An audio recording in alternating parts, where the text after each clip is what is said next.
क्या आप जानते हो कि लॉकडाउन के चलते हमारी धरती को काफ़ी फ़ायदा है भाई? जी हाँ। और जैसा कि आपको पता है कि कोरोना वायरस जिस देश में फैल चुका है, उस देश में फ़िलहाल के लिए लॉकडाउन को अप्लाइड कर दिया गया है। जी हाँ। और लॉकडाउन में क्या होता है कि जितनी भी बड़े-बड़े फैक्ट्रीज़ होते हैं, जितनी बड़ी-बड़ी कंपनियाँ होती हैं और जितने भी ट्रांसपोर्ट होते हैं, पूरे के पूरे ट्रांसपोर्ट बंद कर दिए जाते हैं। और इन्हीं सब लॉकडाउन की वजह से हमारी धरती को 5 मेजर बहुत ही बड़े फ़ायदे हुए। जी हाँ। और जो कि हमारी धरती के लिए काफ़ी अच्छी बात है। सो बेसिकली आज हम इस वीडियो में वही 5 चीज़ें जानेंगे, लॉकडाउन के चलते हमारी धरती को क्या फ़ायदे हुए। तो चलिए वीडियो को शुरू करते हैं।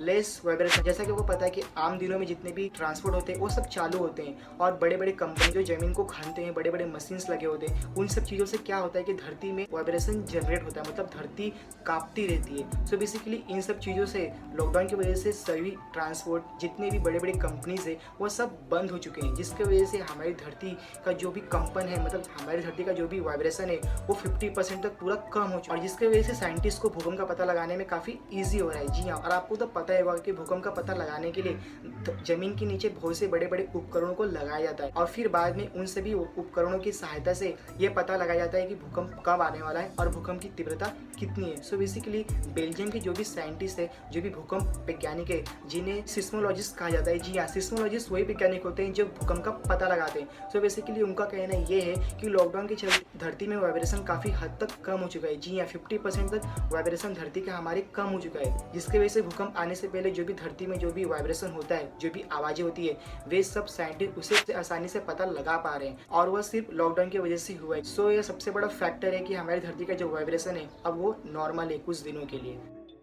Improve ozone layer. जी हाँ, आपको तो पता ही होगा कि ओजोन लेयर का काम क्या है। वेल मैं आपको बता दूं कि जो ओजोन लेयर होता है वो सूर्य से आने वाली जो भी हानिकारक किरणें होती है उन सब से हमें बचाता है। जी हाँ, आपको जान के हैरानी होगा कि हमारे ओजोन लेयर में जो भी धरती के जो भी पॉल्यूशन है, जो भी जितने भी गैसेस होते हैं, उन सब चीज़ों की वजह से हमारा जो ओजोन लेयर था वो छिद्र हो रहा था, मतलब हमारे ओजोन लेयर में होल हो रहा था और हमारे धरती का जो ओजोन लेयर है वो सबसे ज़्यादा अंटार्कटिका में खराब हो रहा था। जी हाँ, लेकिन लॉकडाउन के चलते जितने भी बड़े-बड़े फैक्ट्रीज है, जितनी भी बड़े-बड़े कंपनीज है, प्लास्टिक बनाने की कंपनीज है, वे सब बंद है, जिसकी वजह से क्या हो रहा है कि हवा में जहरीले जो गैसेस होते थे, जैसे कि ओडीएस हो गया, ये सब जहरीले गैसें हैं, तो ये सब गैसें नहीं रिलीज हो रही, जिसकी वजह से हमारा जो हवा है वो शुद्ध हो चुका है। और जब यही हवा हमारे एटमॉस्फेयर में जाता है तो ये काफ़ी मात्रा में हमारे ओजोन लेयर को हील करता है। जी हाँ, मतलब ओजोन लेयर को ठीक करता है। सो बेसिकली ये सब कंपनियों के बंद होने की वजह से हवा में जितनी भी जहरीले गैसेस है, जैसे कि ओडीएस हो गए, वे सब गैस नहीं रिलीज हो रहा है, जिसकी वजह से हमारे एटमॉस्फेयर में अच्छी हवा जा रही है और जिसकी वजह से ओजोन लेयर खुद को ही हील कर पा रहा है। जी हाँ। और आपको पता होगा कि हमारे एटमॉस्फेयर में सीएफसी की मात्रा बढ़ चुकी है, यानी कि क्लोरोफ्लोरोकार्बन, इसकी मात्रा बढ़ गई है और जिसकी वजह से सबसे बड़ा इम्पैक्ट हमारे ओजोन लेयर में आ रहा है, क्योंकि हमारा ओजोन लेयर उन सब चीज़ों से हील हो रहा है। सो ये भी एक बड़ा फैक्टर है हमारे धरती का, जो हमारा ओजोन लेयर अब खुद को ही इम्प्रूवमेंट कर रहा है और यह सिर्फ लॉकडाउन की वजह से हो रहा है। ये जो फैक्टर है ये सबसे बड़ा फैक्टर है। जी हाँ, लेस पॉल्यूशन, जो भी पॉल्यूशन था वातावरण में लॉकडाउन से पहले, अब ये लॉकडाउन के बाद बिल्कुल ठीक हो चुका है, मतलब बहुत हद तक इम्प्रूवमेंट हो चुका है।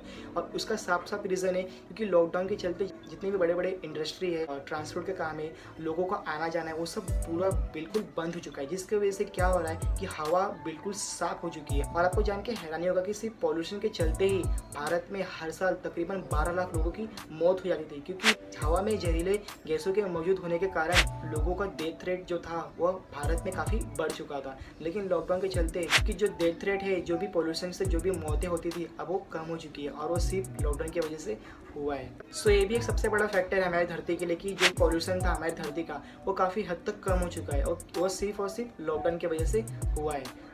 Clear reverse. जी, जैसा कि आपको पता है कि लॉकडाउन के चलते जितनी भी बड़े बड़े कंपनीज है, जितने भी बड़े बड़े इंडस्ट्री है, वो सब आज के दिनों में बंद है।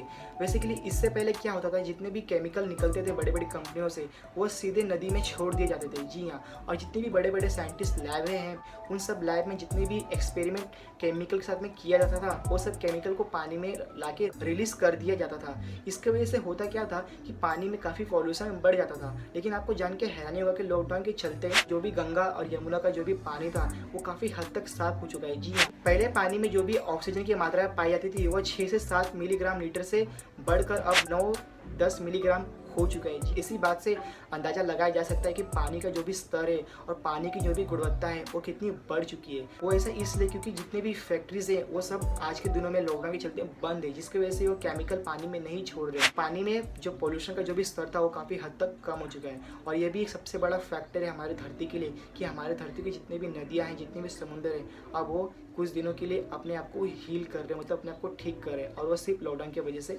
हो रहे हैं। इम्प्रूव एयर क्वालिटी, जी हाँ, अगर लॉकडाउन के चलते अगर धरती को फ़ायदा हुआ है तो हवा शुद्ध ना हो ऐसा हो ही नहीं सकता है। जी हाँ, इनफैक्ट प्लास्टिक बनाने वाली कंपनी, टायर बनाने वाली कंपनी और ऐसे बहुत सी ऐसी कंपनी है जैसे वो सब सारे गैसें वातावरण में छोड़ देते थे। वे सब कंपनी क्या करते हैं कि जब ये कंपनी चलते हैं तो इन सब कंपनियों में से काफ़ी जहरीले गैसें बाहर निकलती है। वेल, ये सब कंपनी क्या करती हैं कि उन सब गैसों को बाहर वातावरण में यूं ही छोड़ देते हैं। वेल, फिर वही सब गैसें हवा में मिश्रित हो जाती हैं और हवा को प्रदूषित कर देती है। वेल, आपको जान के हैरानी होगा कि लॉकडाउन के चलते जो भी ये एयर क्वालिटी हुआ है वो काफ़ी इम्प्रूवमेंट हो गया है। जी हाँ, जिसकी वजह से हवा काफ़ी साफ हो चुकी है।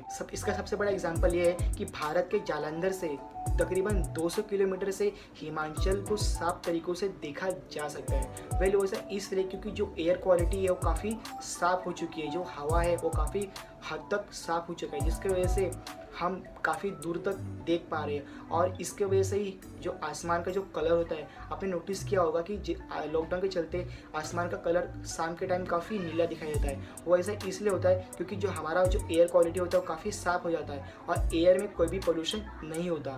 सो सबसे बड़ा रीज़न हमारे धरती के लिए, हमारे पूरी पृथ्वी के लिए ये है कि हमारा जो एयर पोल्यूशन है वो काफ़ी हद तक कम हो चुका है, और इसके पीछे कहीं ना कहीं सबसे बड़ा हाथ इस लॉकडाउन का ही है। सो आई होप आपको मेरा वीडियो पसंद आया होगा। अगर वीडियो पसंद है प्लीज़ वीडियो को लाइक कर देना। मिलते हैं नेक्स्ट वीडियो में ऐसे ही कुछ फैक्ट के साथ। तब तक के लिए जय हिंद।